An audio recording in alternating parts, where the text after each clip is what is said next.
ಓಹೋ, ಕಾಲ್ ಸುಟ್ಟೋಯ್ತಾ? ಹ್ಞೂ ಅಮ್ಮ, ತುಂಬ ಉರಿತಾ ಇದೆ.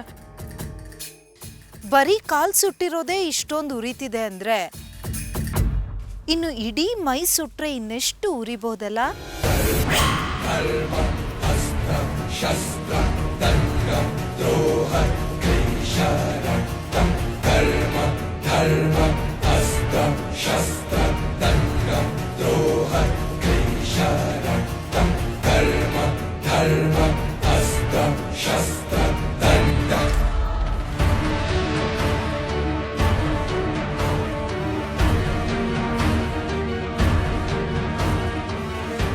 ಏನ್ ಹೇಳ್ತಿದ್ದೀರಾ?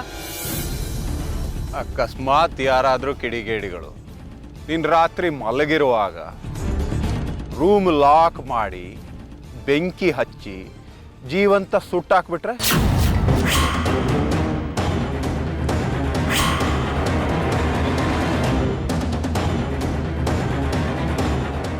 ಯಾಕೆ? ಯಾರು ಹಾಗೆ ಮಾಡ್ತಾರೆ? ಯಾಕೆ ನನ್ನ ಸುಡ್ತಾರೆ? ಮಾಡ್ತಾರೆ ವಸುಂಧರ, ಮಾಡ್ತಾರೆ. ಅದೇ ಯಾಕೆ ಮಾಡ್ತಾರೆ? ಯಾರು ಮಾಡ್ತಾರೆ? ಮಾಡ್ತಾರೆ. ನೀನು ನರಳಿ ನರಳಿ ಸತ್ ಹೋಗ್ತೀಯಾ, ಹಾಗೆ ಸುಟ್ಟಾಕ್ತಾರೆ ನಿನ್ನ.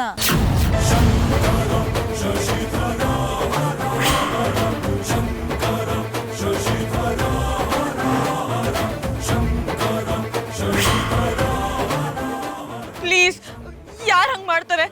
ಯಾಕೆ ಮಾಡ್ತಾರೆ ಹೇಳಿ? ಯಾರು ಬೇಕಾದರೂ ಮಾಡ್ಬೋದು.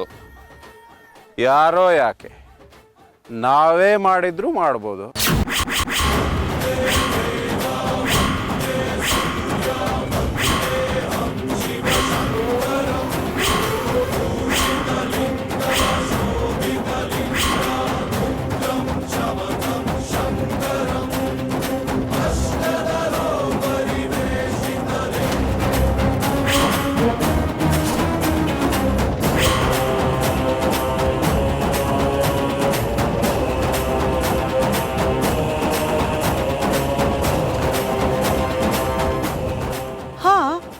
ಆ ಮರ ಇದದೇ ಮರ. ನಾನು ಆದಿತ್ಯನ ಕಾವೇರಿನ ಕಾರಲ್ಲಿ ಬುದ್ಧಿ ಸಾಯಿಸಿದ್ದು ಇದೇ ಮರಕ್ಕೆ. ಹಳೇದೆಲ್ಲ ನೆನಪಾಗೋಯ್ತಾ? ಯಾಕೆ ಈ ರೂಟಲ್ಲಿ ಬರಕ್ ಹೋದೆ?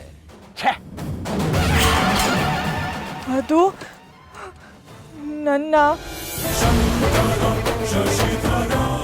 ಮರಕ್ಕೆ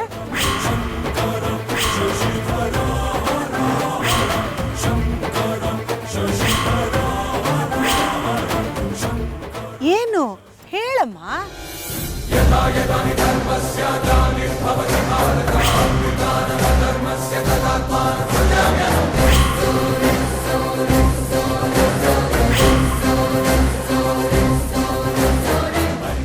ಅಮರ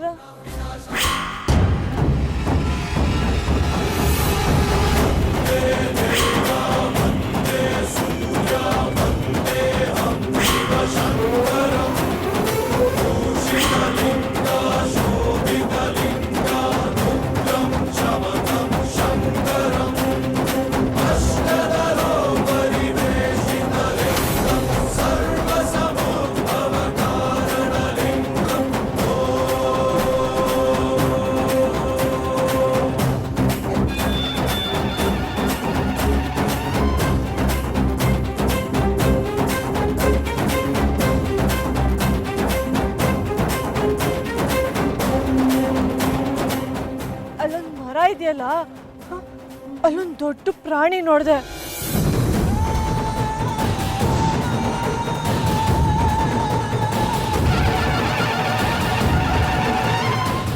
ತುಂಬಾ ಭಯ ಆಗೋಯ್ತು, ಅದಕ್ಕೆ ಕೂಗ್ಬಿಟ್ಟೆ.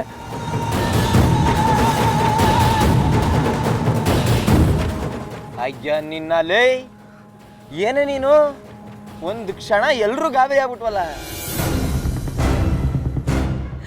ಅಯ್ಯೋ ಹುಚ್ಚುಡುಗಿ, ಇಲ್ಲಿ ಮನುಷ್ಯರಿಗಿಂತ ಪ್ರಾಣಿಗಳೇ ಹೆಚ್ಚು ಓಡಾಡ್ತಿರುತ್ತೆ. ನೀನು ಪೇಟೆ ಹುಡುಗಿ ಅಲ್ವಾ, ಅದಕ್ಕೆ ಅದನ್ನ ನೋಡಿ ಹೆದರ್ತೀಯ.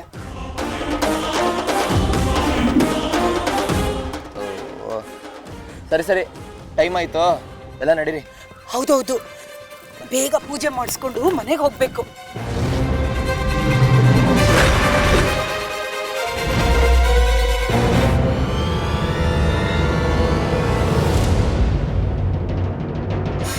ಚಂದ್ರ, ಬೇಗ ಬಾ, ಪೂಜೆಗೆ ಟೈಮ್ ಆಗುತ್ತೆ. ನಾನು ಎಲ್ಗೂ ಬರಲ್ಲ, ನೀವು ಹೊರಡಿ. ಈಗ ಗೊತ್ತಪ್ಪ, ಹೀಗೆ ಹೇಳಿದ್ರೆ ಹೇಗೆ? ಇನ್ನೊಂದು ಫರ್ಲಾಂಗಲ್ ದೇವಸ್ಥಾನ ಸಿಕ್ಬಿಡುತ್ತೆ. ಬರಲ್ಲ ಅಂದ್ರೆ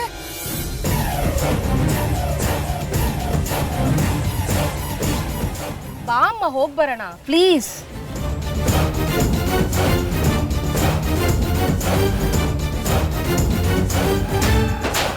ಸ್ವಲ್ಪ ದೂರ ಅಷ್ಟೇ ತಾನೆ, ಹೋಗೋಣ ಬನ್ನಿ.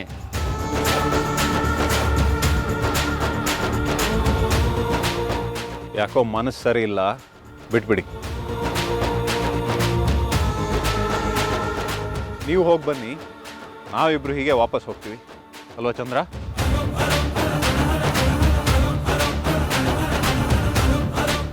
ಹೌದು, ನಾವು ಮನೆಗೆ ಹೊರಡ್ತೀವಿ.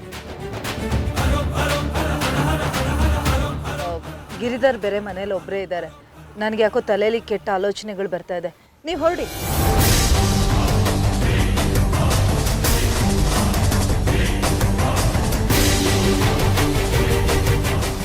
ಸರಿ ಸರಿ, ನಿಮ್ಮ ಹೆಸರಲ್ಲಿ ಪೂಜೆ ಮಾಡಿಸ್ಕೊಂಡು ಬರ್ತೀವಿ. ಬೇಗ ಬನ್ನಿ. ಬಸ್ಸು, ದೇವಸ್ಥಾನ ಬರೋವರೆಗೂ ನೀನು ಹಿಂದೆ ಕೂತ್ಕೊಂಡು ಸ್ವಲ್ಪ ರೆಸ್ಟ್ ಮಾಡಮ್ಮ.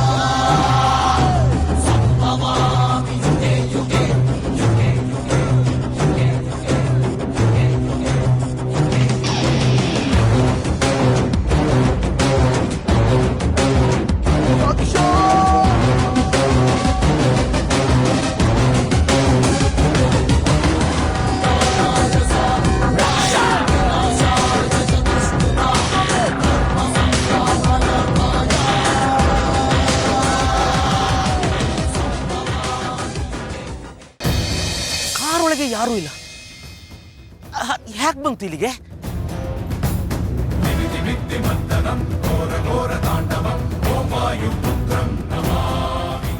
ಈಗ ಈ ಮನೇಲಿ ಆದಿತ್ಯ ಅಂತ ಒಬ್ಬ ಹುಡುಗ ಇದ್ದಾನಲ್ಲ, ನನ್ನ ಹಸ್ಬೆಂಡ್ ಇದ್ದಾರಲ್ಲ ಅನ್ನೋ. ನನಗೆ ತಾಳಿ ಕಟ್ಟಿರೋ ಹುಡುಗನ ನೀವೆಲ್ಲ ಆದಿತ್ಯ ಅಂತ ಅನ್ಕೊಂಡಿದ್ದೀರಲ್ಲ, ಅವನು ಆದಿತ್ಯನೇ ಅಲ್ಲ.